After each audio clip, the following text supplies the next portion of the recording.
Okay, we came in the garage door opener, we pressed the button, the light started blinking like this, and the garage door opener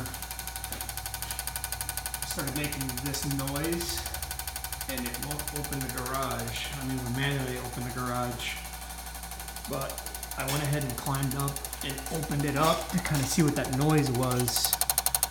When I go inside,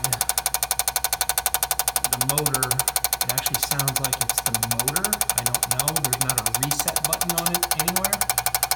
That's the electronic board in the back.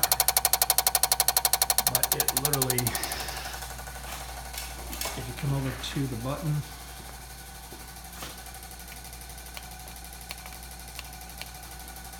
it won't do anything. I'm going to go ahead and unplug it because I don't want it to burn out the motor. But I just wanted to give you a heads up of what's going on. I thought there might be a reset button on it, but there's not.